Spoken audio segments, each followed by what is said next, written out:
Welcome to Truth Report. I'm Alex Truth, and tonight we are covering 5 stories that the mainstream media would rather you skim past. Stories about power, about who wields it, who abuses it, and who suffers when accountability disappears. My partner Maya Clarity is here, and we're going to tear into every single one of these. Let's not waste time. Maya, let's start with something that might surprise people. The Pope is in Algeria, and he's not just there for a photo op. That's right, Alex.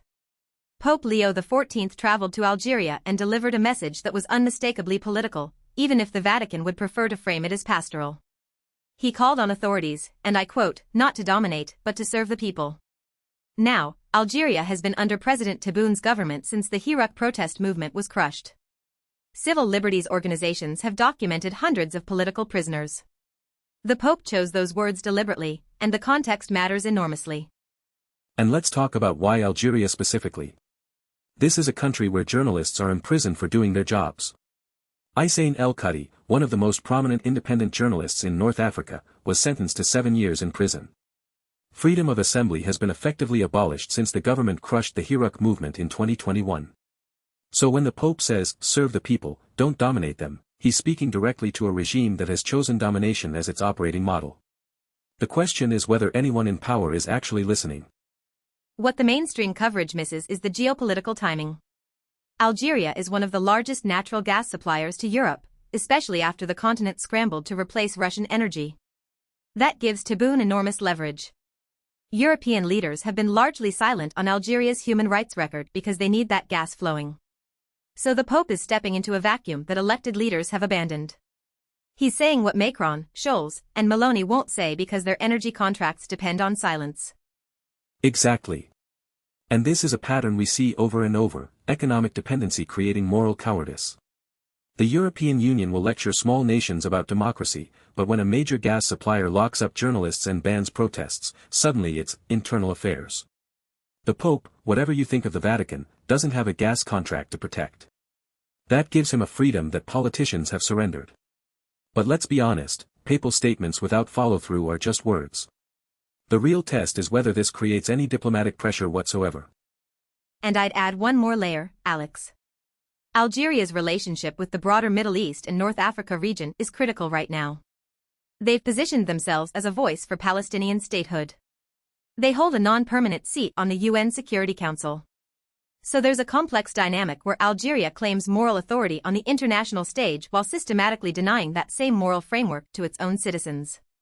The Pope's visit exposes that contradiction in a way that purely political actors have been unwilling to do. Well said. Now let's pivot to our second story, and this one should alarm anyone who cares about civil liberties in the Western world. The United Kingdom has moved to ban Palestine Action, classifying it as a proscribed organization.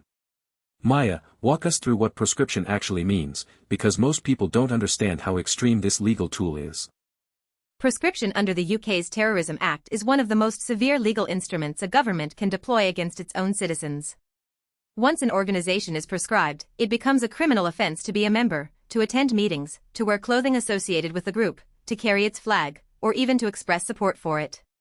We're talking about potential sentences of up to 14 years in prison. This is a tool that was designed for armed groups like the IRA or ISIS. Applying it to Palestine Action, a group that engages in civil disobedience and direct action against arms factories, is a staggering escalation. Let's be crystal clear about what Palestine Action actually does.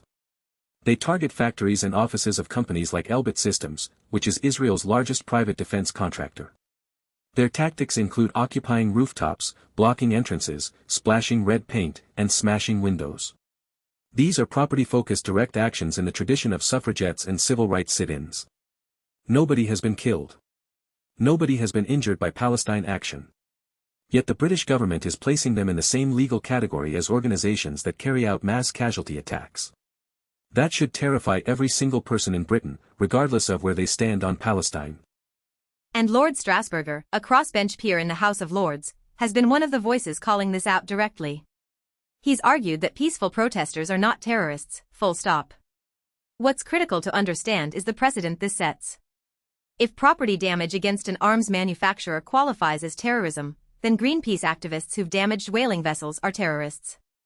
Extinction Rebellion protesters who've blocked roads are terrorists. The definition becomes so elastic that any effective protest can be criminalized at the government's discretion. And who benefits from this classification? Follow the money, as always.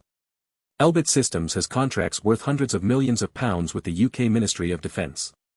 Palestine Action's campaigns were genuinely disrupting their operations. Elbit closed its factory in Oldham. They shut down their London headquarters. The direct action was working, and that's precisely why the state stepped in with the terrorism label. This isn't about public safety, it's about protecting defense industry profits from effective civilian opposition. The timing is also deeply suspicious. This prescription comes as the UK government faces mounting public pressure over arms sales to Israel during the ongoing war in Gaza. Rather than addressing the substance of the protest, which is that British-made components are being used in military operations that the International Court of Justice has flagged as potentially genocidal, the government has chosen to criminalize the people asking the question. It's a textbook authoritarian deflection. When you can't win the argument, you silence the people making it. And I want to draw a direct line here to our earlier story about Algeria. The Pope tells Algeria's leaders to serve the people rather than dominate them. Meanwhile, the United Kingdom, a country that lectures the world about democratic values, is using anti-terrorism legislation to crush protest movements that target arms manufacturers. The hypocrisy is breathtaking. Western governments want to be seen as champions of free expression right up until that expression threatens defense contracts. Then suddenly you're a terrorist for splashing paint on a building. Absolutely. And let's remember that prescription is almost impossible to challenge legally. There's a review mechanism, but it's controlled by the same Home Secretary who made the prescription order. The Prescribed Organizations Appeal Commission exists, but it operates under closed proceedings where the government can present secret evidence that the banned organization never gets to see. This is not justice. This is a system designed to make the ban permanent and unchallengeable, and it's being deployed against people whose most violent act was breaking a window. Now let's move to our third story, and this one takes us deep into the intelligence world. Israel has a new Mossad chief, and his record should concern everyone. Maya, what do we know about this appointment? The new Mossad director comes with a track record that Middle East Eye has reported on extensively. Two things stand out immediately. First, he has been a vocal advocate for continued Israeli occupation of Gaza, not just the current military operation, but a permanent security presence. This puts him in alignment with the most extreme elements of Netanyahu's coalition government. Second, and this is deeply disturbing, reporting indicates that during a past operation, he used a teenager. The details suggest a minor was recruited or manipulated into participating in an intelligence operation, raising profound ethical and legal questions. Let's unpack both of those. On Gaza occupation, Mossad is supposed to be Israel's external intelligence agency, focused on strategic threats. When your intelligence chief is publicly advocating for a specific political and military outcome in an active conflict zone, the line between intelligence gathering and policy advocacy has been obliterated. This appointment signals that the Israeli security establishment isn't just supporting the war in Gaza, it's committing to an indefinite presence. That has massive implications for any ceasefire negotiations, for hostage deals, for the 2 million Palestinians trapped in that territory. And on the use of a teenager in an intelligence operation, this isn't just an ethical lapse, it's potentially a violation of international law.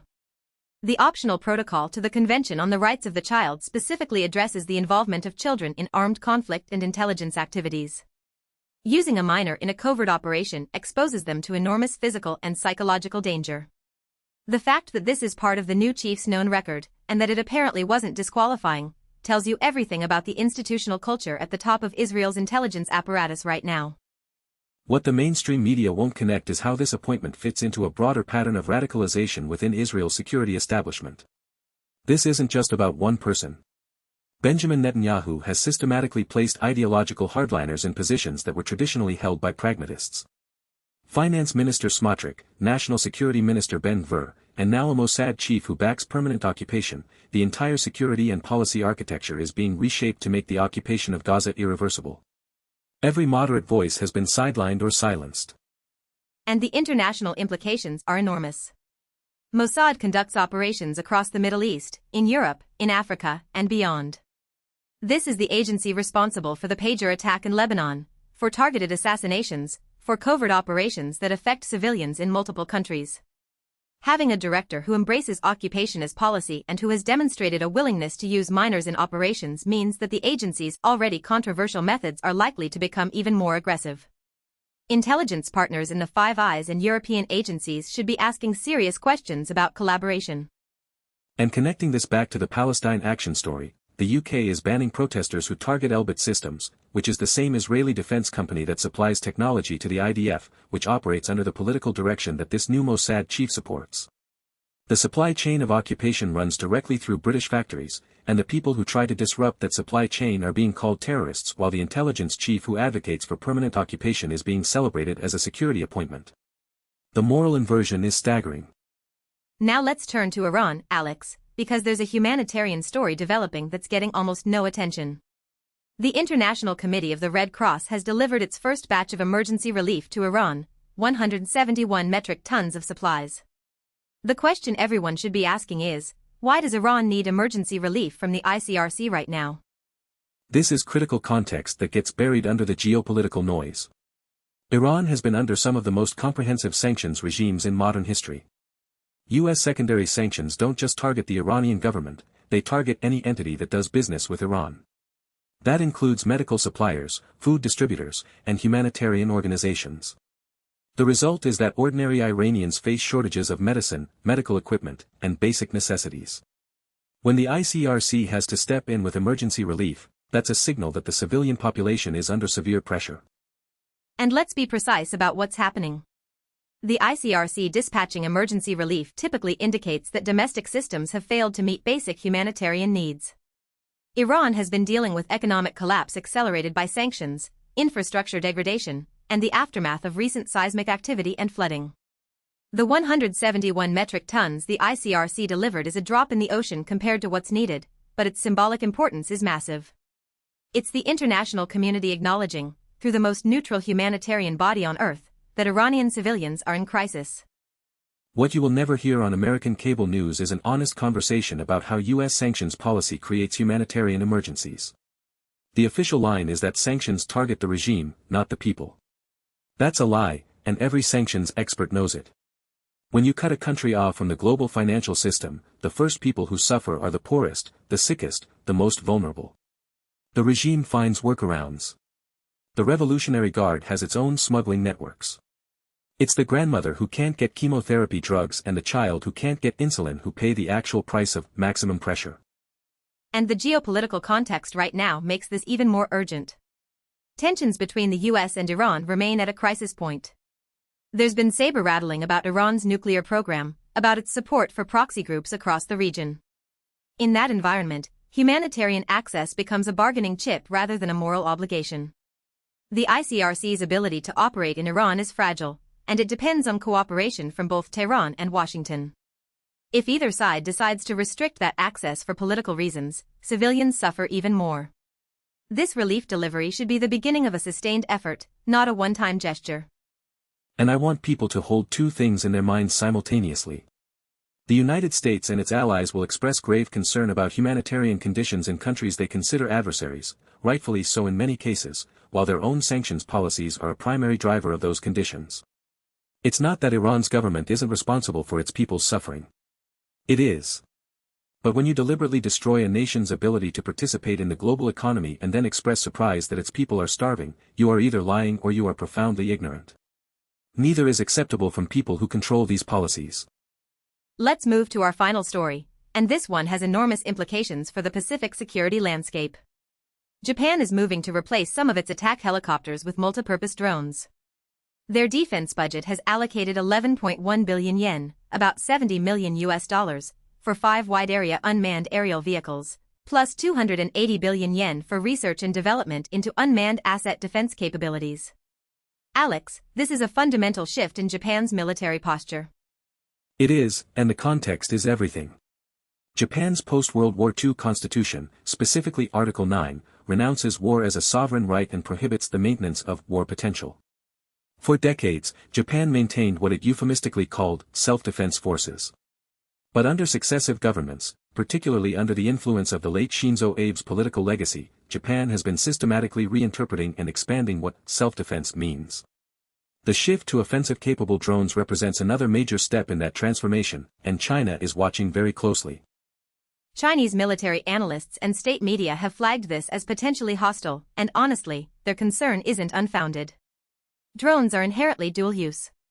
A multipurpose drone that can conduct surveillance can also carry munitions. A wide-area UAV designed for reconnaissance over the East China Sea can just as easily be used for targeting. Japan is building capabilities that blur the line between defensive surveillance and offensive strike capacity, and they're doing it while deepening military integration with the United States through the US-Japan alliance framework. Let's talk about what's driving this. The stated justification is China's military buildup, North Korea's missile tests, and Russia's aggression in Ukraine. And those are real security concerns, nobody's dismissing them. But there's a difference between responding proportionally to genuine threats and using those threats as justification for a fundamental transformation of your military into something your own constitution was written to prevent. Japan's defense spending has been increasing year after year, and the drone program is part of a much larger plan to double defense spending as a percentage of GDP. And what concerns Chinese analysts specifically is the integration of these drones into the US military's specific strategy. Japan hosts major American military bases in Okinawa, Yokosuka, and elsewhere. American and Japanese forces conduct joint exercises constantly. If Japanese drones are interoperable with American command and control systems, and they almost certainly will be, then this isn't just a Japanese capability. It's an extension of US power projection in the first island chain. From Beijing's perspective, this looks like encirclement being built one procurement contract at a time. Here's what the South China Morning Post's reporting highlights that Western media largely ignores. This drone shift is happening in the context of a broader arms race across the Indo-Pacific. South Korea is expanding its drone fleet. Australia is investing in autonomous systems through AUKUS. The Philippines is acquiring new military hardware. Taiwan is stockpiling asymmetric warfare capabilities. Every nation in the region is arming up, and each one points to their neighbors as justification. It's a classic security dilemma where every defensive action looks offensive to the other side, and the spiral accelerates. And the human cost of this arms race is measured in opportunity cost. That 280 billion yen Japan is spending on drone R&D could fund healthcare, education, disaster preparedness in a country that faces regular earthquakes and typhoons. Every dollar spent on a drone is a dollar not spent on a hospital. And this calculation is being replicated across every country in the Pacific. The arms industry is the only guaranteed winner of a security dilemma, and companies like Mitsubishi Heavy Industries, Northrop Grumman, and Lockheed Martin are profiting enormously from regional fear. Now I want to tie all 5 of these stories together, because they're not isolated events, they're symptoms of the same disease. In Algeria, power serves itself while the Pope has to remind leaders of their basic obligations. In the UK, a government criminalizes dissent to protect arms manufacturers. In Israel, a new intelligence chief commits to permanent occupation while exploiting minors for operations. In Iran, civilians suffer under sanctions while great powers play chess with their lives. In the Pacific, an arms race accelerates because fear is more profitable than peace. The common thread is this: in every single case, the powerful prioritize control over service, profit over people, and domination over dialogue. And the media's role in all of this is complicity through omission. These stories exist. The facts are available. Middle East Eye is reporting on Algeria, on Palestine Action, on Mossad's new chief. The ICRC is publicly documenting its relief operations. The South China Morning Post is covering the Pacific arms buildup. But the major Western outlets, CNN, BBC, the New York Times either bury these stories or strip them of context. They'll report that the Pope visited Algeria without explaining why his words were a rebuke. They'll mention Palestine Action's ban without connecting it to the defense industry profits it protects. Context is where power hides. And that's exactly why Truth Report exists. We're not here to tell you what to think, we're here to show you what's being hidden in plain sight and trust you to draw your own conclusions. The connections between these stories aren't conspiracy theories. They're documented facts arranged in the order the powerful would prefer you never see them. An arms company in Britain supplies technology for an occupation that a new spy chief wants to make permanent, and when citizens protest that supply chain, their government calls them terrorists. That's not a theory, that's a pipeline, and every joint in it is welded with money. So what can you do? First, diversify your information sources. If you're only reading Western mainstream outlets, you're getting a curated version of reality. Middle East Eye, Al Jazeera, the South China Morning Post, The Intercept, Electronic Intifada. These outlets provide perspectives and reporting that the mainstream deliberately excludes. Second, follow the money. Every story we covered tonight has a financial beneficiary. Identify who profits and you'll understand why the story is told the way it is, or why it isn't told at all. Third, support press freedom organizations. Reporters Without Borders, the Committee to Protect Journalists, the Freedom of the Press Foundation, these groups fight for the journalists rotting in Algerian prisons and everywhere else. Fourth, exercise your rights while you still have them. If you're in the UK, the proscription of Palestine Action is a direct threat to your right to protest. Contact your MP, support legal challenges. Rights that aren't exercised and defended are rights that disappear. History has shown this over and over again, and the window for action narrows every time we choose comfort over confrontation. And finally, reject the framing that these are distant problems. The arms manufactured in your country kill people in someone else's country. The sanctions your government imposes deny medicine to someone's grandmother. The surveillance drones built with your tax dollars patrol someone else's sky. We are all connected to these systems whether we choose to acknowledge it or not. The only question is whether you'll be a passive participant or an active one. Truth Report will keep bringing you the stories. What you do with them is up to you. I'm Alex Truth. She's Maya Clarity. This has been Truth Report.